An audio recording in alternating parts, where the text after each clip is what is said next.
জুলাই ঘোষণাপত্র পাঠ কাল বিকেল 5টায় রাজধানীর মানিক মিয়া অ্যাভিনিউয়ে উপলক্ষে থাকছে দিনব্যাপী আয়োজন। গত বছরের এই দিনে ছাত্র জনতার বিক্ষোভ রণক্ষেত্রে রূপ নিয়েছিল রাজধানী সহ সারা দেশে। ঝরেছিল শতাধিক প্রাণ। একদিন এগিয়ে আনা হয় মার্চ টু ঢাকা কর্মসূচি। গণ অভ্যুত্থানে পুলিশের লুট হওয়া 1390টি অস্ত্র ও 2.5 লাখেরও বেশি গোলাবারুদের হদিস মেলেনি এখনো। এগুলো চলে গেছে অপরাধীদের হাতে, ধারণা বিশেষজ্ঞদের। দেখছিলেন ক্রাউন সিমেন্ট সংবাদ শিরোনাম। এবার বিস্তারিত। রাজধানীর মানিক মিয়া অ্যাভিনিউয়ে আগামীকাল 5 আগস্ট মঙ্গলবার বিকেল 5টায় জুলাই ঘোষণাপত্র পাঠ করা হবে। প্রধান উপদেষ্টা ভেরিফাইড ফেসবুক পেজে দেওয়া এক পোস্টে তথ্য জানানো হয়েছে। এতে বলা হয়, 36 জুলাই গত বছরের এই দিনে পৃথিবী দেখেছিল এক অভাবনীয় গণ অভ্যুত্থান, যার ফলে বাংলাদেশ থেকে পালিয়েছে ফ্যাসিস্ট। বহু শহীদের রক্ত ও যোদ্ধাদের ত্যাগের পথ ধরে পুরো বাংলাদেশ এক হয়েছিল। পথে পথে ছিল উল্লাসমুখর জনতার জোয়ার।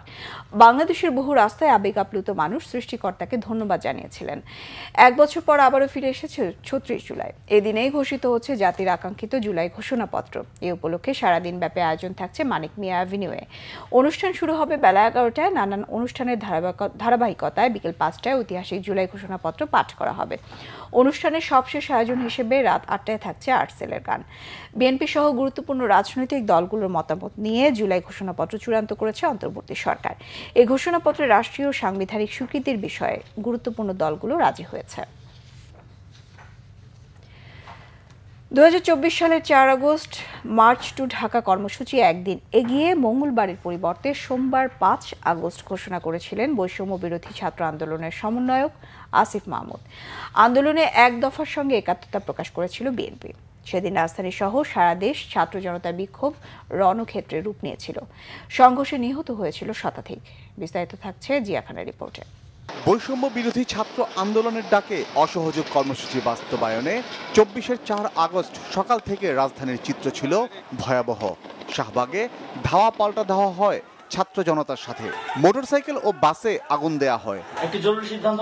সেদিন মার্চ টু ঢাকা কর্মসূচি একদিন এগিয়ে আনার ঘোষণা করে বৈষম্য বিরোধী ছাত্র আন্দোলন। অর্থাৎ আগামীকাল 5 আগস্ট সারা দেশের মুক্তিকামী জনতাকে ঢাকার উদ্দেশ্যে রওনা হওয়ার জন্য আমরা আহ্বান জানাচ্ছি। শেখ হাসিনা পতনের এক দফার সাথে একাত্মতা পোষণ করে বিএনপি। আন্দোলনে ঝাঁপিয়ে পড়ে এই অবৈধ খুনি হাসিনা সরকারের পতন নিশ্চিত করার আহ্বান জানাচ্ছি। এরপরে রণক্ষেত্রে পরিণত হয় পুরো রাজধানী। কারওয়ান বাজার, বাংলা মোটর, মিরপুর, উত্তরা, আফতাবনগর সহ পুরো রাজধানী জুড়ে ছড়িয়ে পড়ে সংঘর্ষ। পুলিশের উপস্থিতিতেই ছাত্র জনতার উপর হামলা করে ছাত্রলীগ। সংঘর্ষ ছড়িয়ে পড়ে দেশ জুড়ে। ব্রাহ্মণবাড়িয়ায় গুলিবিদ্ধ সহ আহত হয় শতাধিক। আগুন দেয়া হয় যানবাহনে। সিরাজগঞ্জ, সিলেট, মাগুরা, মুন্সিগঞ্জ, খুলনা ও চট্টগ্রামে সংঘর্ষ রূপ নেয় ধ্বংসলীলায়। রংপুর, ফরিদপুর, চাঁদপুর, লালমনিরহাট, নরসিংদী, টাঙ্গাইল, জয়পুরহাট, সাভার, আশুলিয়া, নীলফামারী, সুনামগঞ্জ ও যশোরে মোড়ে মোড়ে চলে ভাঙচুর, অগ্নিসংযোগ ও গুলির ঘটনা।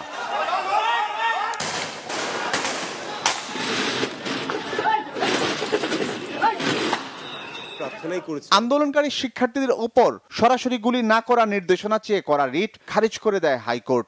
নির্বাহী আদেশে 3 দিনের ছুটি ঘোষণা করা হয়।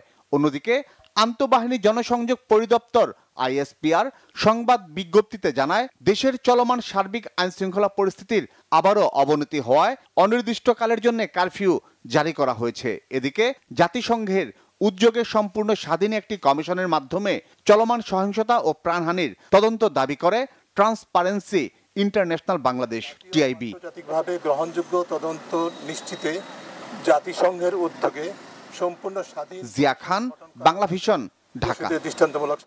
জুলাই আগস্টের গণ অভ্যুত্থানে পুলিশের লুট হওয়া 1390টি অস্ত্র, 2.5 লাখেরও বেশি গোলাবারুদের হদিস পাওয়া যায়নি এখনো। বিশেষজ্ঞদের ধারণা, লুণ্ঠিত অস্ত্র চলে গেছে অপরাধীদের হাতে।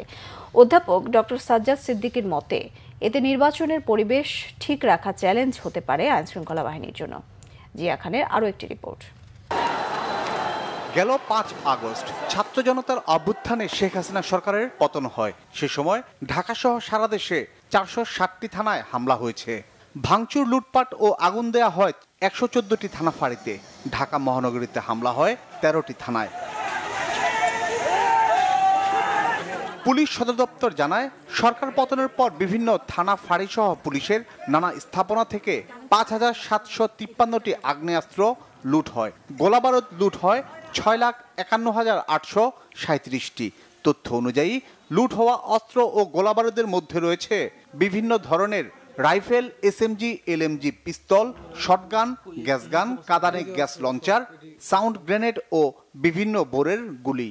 পরে যৌথ বাহিনীর অভিযান শুরু হলে লুট হওয়া ৪,৩৯০টি অস্ত্র উদ্ধার করা হয়। এখনও উদ্ধার হয়নি ১৩৯০টি আগ্নেয়াস্ত্র আর ২,৫৭,৭২৫টি গোলাবারুদ।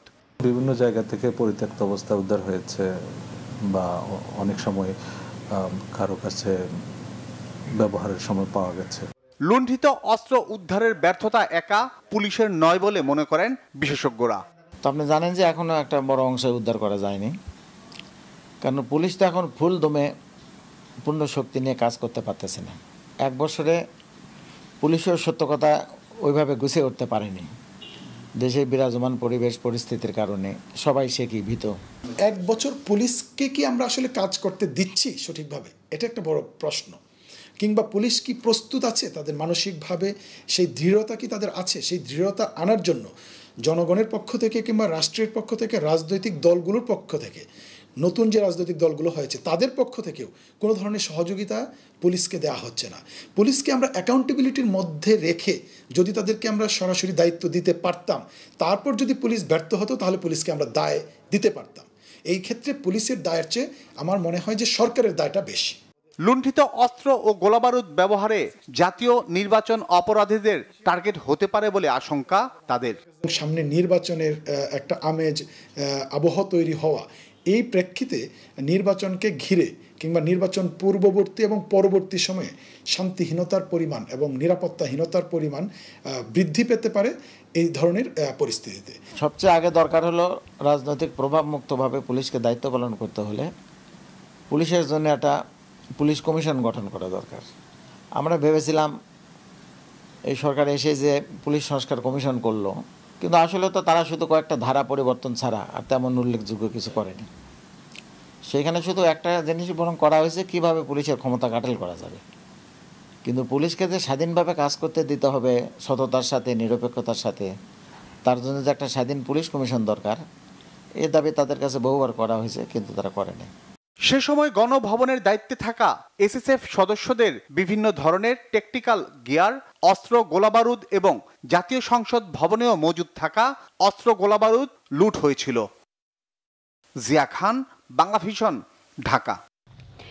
এই ছিল এখনকার মতো। পরের সংবাদ সকাল 11টায় দেখার আমন্ত্রণ রইল। এছাড়া বাংলা ভিশন সংবাদ ও সংবাদ সংশ্লিষ্ট অনুষ্ঠান দেখতে ভিজিট করুন www.bbnews24.com ও facebook.com/banglavisionnews। সাবস্ক্রাইব করুন youtube.com/banglavisionnews। সঙ্গে থাকায় ধন্যবাদ সবাইকে।